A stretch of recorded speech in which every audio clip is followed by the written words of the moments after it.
அன்பு நெஞ்சங்களே, இறைவன் நமக்கு தந்த புதிய நாளிலே இறைவனுக்கு நன்றி கூறி இறை வார்த்தையால் நம் வாழ்வை பயனுள்ளதாக மாற்றுவோம். இறைவன் நம் அனைவரை நிறைவாக ஆசீர்வதித்து பாதுகாத்து வழிநடத்துவாராக.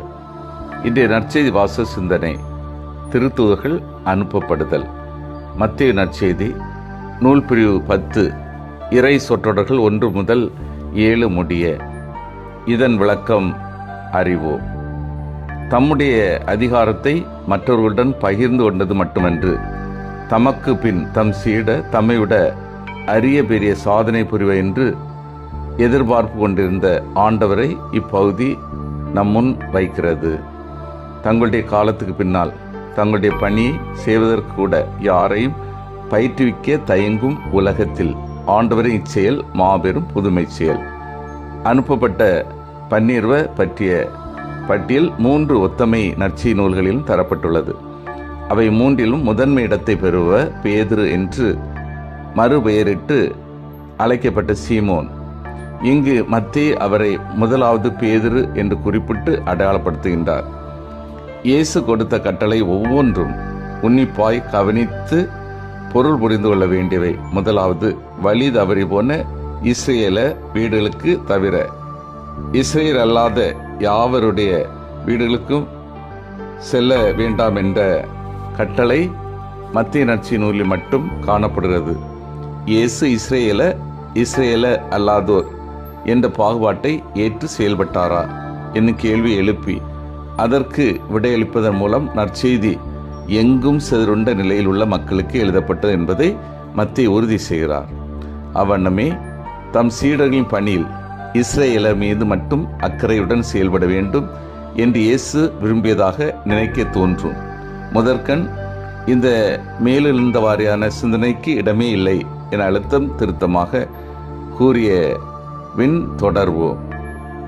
மெசியாவின் அரசு இனவழி யூதருக்கல்ல, மாறாக சமுதாய, அரசியல், கலாச்சார சிதறடிக்கப்பட்டுள்ள அனைவருக்கும் உரியது என்பதை காட்டவுமே வழி தவறி போன, காணாமற் போன, சிதறுண்டு போன அனைவரும் மெசியாவின் ஆளுகைக்குட்படவிருக்கும் இஸ்ரேலரே என்ற உண்மையைத்தான் ஆண்டவர் தம்மகத்தை கொண்டு செயல்பட்டார் என கொள்வது சிறப்பு. அன்பார்ந்தவர்களே, விவிலியத்தில் 12 என்பது முழுமையை சுட்டி காட்டும் எண். 12 மாதங்கள் இணைந்து ஒரு முழுமையான வருடத்தை உண்டாக்குகின்றன. சாலமோன் அரசர் தன் நாட்டை சிறப்பாக ஆள்வதற்காக அதை 12 மாநிலங்களாக பிரித்ததாக 1 அரசர் 4:7 வாசிக்கின்றோம். இஸ்ராயேலர் மக்கள் 12 குலங்களாக பிரிக்கப்பட்டிருந்தது நாம் அனைவரும் அறிந்ததே. இஸ்ராயல் மக்களின் 12 குலங்களை சுட்டி காட்டும் விதமாக இயேசு 12 சீடர்களை தேர்ந்தெடுத்து புதிய இஸ்ரேல் ஆகிய திரு அவைக்கு அடித்தளமிட்டதை இன்றைய நற்செய்தி சுட்டி காட்டுகிறது. அதாவது இறையாட்சி ஆகிய புதிய சமுதாயத்திற்கு அவரிட்ட அடித்தளம் முழுமையானதாகவும் நிறைவானதாகவும் இருக்கிறது என்பதை இங்கு சுட்டி காட்டப்படும் செய்தி. இறையாட்சிக்கு அவசியமான ஒரு அடித்தளத்தை தன் சீடர்கள் வழியாக இறைமகன் இயேசு விட்டு சென்றுள்ளார் என்றாலும் அதை மேலும் நிறைவுள்ளதாக்குவதும் முழுமையுள்ளதாக்குவதும் அவரது பணியாளர்களாகிய நம் கையில் ஒப்படைக்கப்பட்டுள்ள பொறுப்பு. திருத்துவர்களின் அடியொற்றி முழு ஈடுபாட்டோடும் முழு அர்ப்பண உணர்வோடும் செயல்படும் போது மட்டுமே இது சாத்தியம் என்பதை உணர்ந்து செயல்பட அழைக்கப்படுகிறோம். இயேசு திருத்துவர்களை அனுப்புகிறார் என்றால் 2 முக்கிய நோக்கத்தை தங்களது மனதிலே கொண்டு செயல்பட: தீயாவிகளை ஓட்ட, நோய் நொடிகளை நலமாக்க.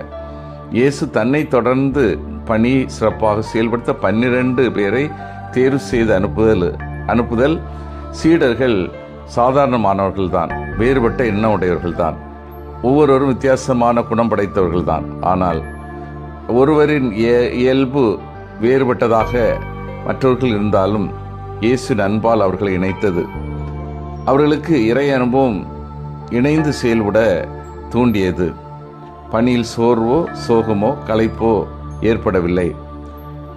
இறையாட்சி பணி முக்கியத்துவம் கொடுத்து அதன்படி செயல்படுகின்ற பொழுது சில நேரங்களில் துன்பம், துயரம், வேதனை ஏற்படுவதுண்டு, சாவு கூட ஏற்படுவதுண்டு. அதை சீடர்கள் புரிந்து செயல்பட வேண்டும். ஏனென்றால் திருத்துவர்களுடைய வாழ்விலே கடைசியில் மத்தேயு எத்தியோப்பியாவில் இயேசுக்காய் வாளால் வெட்டப்பட்டு இறந்தார். அந்திரேயா பெருக்கல் வடிவ சிலுவையில் அறையப்பட்டு கொல்லப்பட்டார்.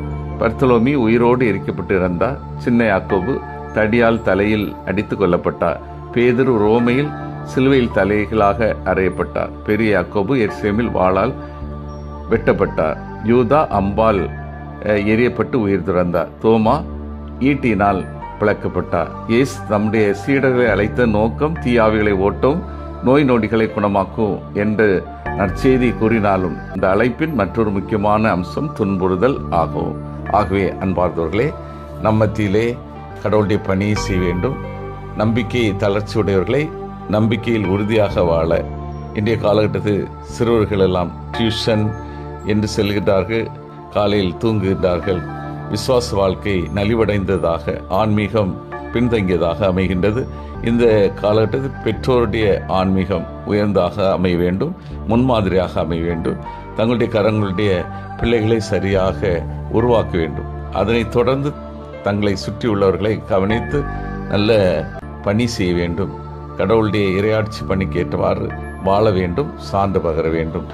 சிந்தித்து தியானித்து செயல்படுவோம். நான் ஒவ்வொரு நாளும் அழைத்த இறைவனின் பணித்திட்டத்தை உணர்ந்து செயல்படுகின்றேனா? வழி தவறி போனவர்களை நான் தேடி சென்று உதவி செய்கின்றேனா?